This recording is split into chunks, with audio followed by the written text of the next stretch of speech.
Presidenti i Republikës ka thirrur nesër në orën 10 gjyqtarin Asim Vokshi të betohet si antar i gjykatës kushtetuese. Në këtë mënyrë merr fund odiseja për gjyqtarin do të zvendësojë Holta Zaçajin, mandatisë së cilës ka mbaruar që në muajin prill. Gjykata e lartë shpalli fitues Asim Vokshin për zvendësimin e Zaçajit, por rezultati u kundërshtua nga kandidatja tjetër, Nauri Dallagami. Ajo pretendoi në gjykatën administrative dhe më pas në kushtetuese se një votë e shpallur e pavlefshme i takonte asaj. E rrjedhimisht duhet të bëjë ajo gjyqtare kushtetuese. Por së fundmi, vetë gjykata kushtetuese e rrëzoi këtë kërkesë dhe nuk mbeti më as pengesë për betimin e Asim Vokshit tek presidenti dhe nisjen e detyrës së tij.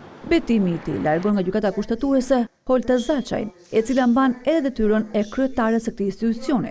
Ikja e saj do të bëjë që gjykata të zgjedhë një kryetar të ri, teksa përkohësisht drejtohet nga nënkryetarja Marsita Xhaferllari.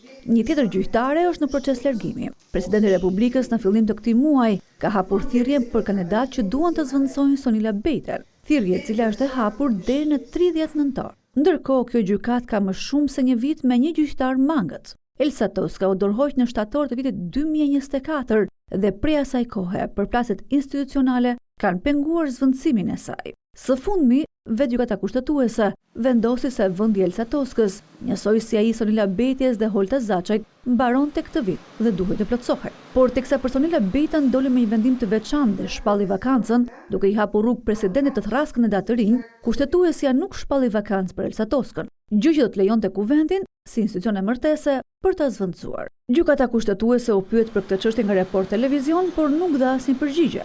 Skema e ri për të rritjes së gjykatës kushtetuese me 3 antar çdo 3 vjet u bë mallsherrë gjatë këtij viti mes politikës dhe vetë institucioneve.